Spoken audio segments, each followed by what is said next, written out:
മാന്യ പ്രേക്ഷകർക്കും പുതിയൊരു വീഡിയോയിലേക്ക് ഹൃദ്യമായ സ്വാഗതം. ഇന്നത്തെ വീഡിയോയുടെ വിഷയം 2026 ജൂൺ 2-നുള്ള വ്യാഴമാറ്റത്തെക്കുറിച്ചാണ് പ്രതിപാദിക്കുന്നത്. സർവേശ്വരകാരകനായിട്ടുള്ള വ്യാഴം മിഥുനൻ രാശിയിൽ നിന്നും ഉച്ചരാശിയായ കർക്കിടകത്തിലേക്ക് ഗ്രഹചാരം നടത്തുകയാണ്.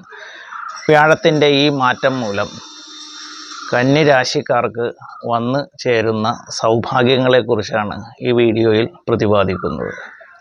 കന്നി രാശിക്കാരെ സംബന്ധിച്ചിടത്തോളം സർവാഭീഷ്ട സ്ഥാനമായ 11-ലേക്കാണ് വ്യാഴത്തിൻ്റെ ഗ്രഹചാരം സംഭവിക്കുന്നത്.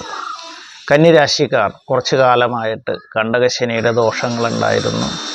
കാര്യതടസ്സങ്ങളും മനപ്രയാസങ്ങളും ഒക്കെ നേരിട്ടുകൊണ്ടിരിക്കുകയായിരുന്നു. അങ്ങനെയുള്ള കന്നി രാശിക്കാരെ സംബന്ധിച്ച് അവർ അനുഭവിച്ചുകൊണ്ടിരുന്ന ആരോഗ്യപരമായിട്ടും ദാമ്പത്യപരമായിട്ടും ഒക്കെ ഉണ്ടായിരുന്ന പ്രയാസങ്ങളൊക്കെ പൂർണ്ണമായിട്ടും മാറി സമാധാനവും സന്തോഷവും നല്ലൊരു ദാമ്പത്യ ജീവിതം നയിക്കാനും സന്തുഷ്ടകരമായൊരു കുടുംബാന്തരീക്ഷം സംസൃഷ്ടമാകാനുമൊക്കെ സാധ്യതയുള്ള അല്ലെങ്കിൽ അത്തരത്തിലുള്ള അനുഭവങ്ങൾ വന്നു ചേരുന്ന ഒരു കാലയളവാണ്.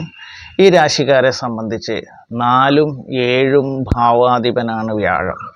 4 പറഞ്ഞു കഴിഞ്ഞാൽ സുഖമാതൃഭാവമാണ്.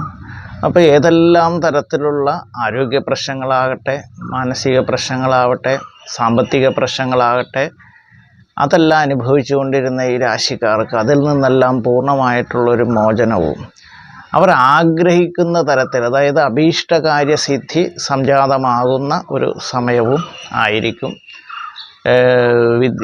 വിവാഹം അന്വേഷിക്കുന്ന ചെറുപ്പക്കാർക്ക് വിവാഹ കാര്യങ്ങളൊക്കെ തരപ്പെട്ട് കിട്ടുന്ന ഒരു സമയമാണ്. വിദേശ ജോലി ആഗ്രഹിക്കുന്നവർക്ക് ആഗ്രഹ സാഫല്യം ഉണ്ടാകും. ബിസിനസ് രംഗത്ത് പ്രവർത്തിക്കുന്നവർക്ക് വളരെയധികം നേട്ടങ്ങൾ വന്നു ചേരും. കലാകാരന്മാർ, രാഷ്ട്രീയ രംഗത്ത് പ്രവർത്തിക്കുന്നവർക്കും വളരെ അനുകൂല സമയമാണ്. ഈ രാശിക്കാരെ സംബന്ധിച്ച് 7ാം ഭാവാധിപൻ കൂടിയാണ് വ്യാഴം എന്നുള്ളത് കൊണ്ട് ദാമ്പത്യപരമായിട്ട് വളരെയധികം ഗുണാനുഭവങ്ങൾ വന്നു ചേരുന്ന കാലയളവ് കൂടി ആയിരിക്കും. വ്യാഴത്തിൻ്റെ കർക്കിടകൻ രാശിയിലേക്കുള്ള ഈ ഗ്രഹചാരം മൂലം കന്നി രാശിക്കാർക്ക് വന്നു ചേരുന്നത്, കന്നി രാശിക്കാർക്ക് എല്ലാവിധ സൗഭാഗ്യങ്ങളും ഉണ്ടാകട്ടെ എന്ന് ആശംസിക്കുന്നു.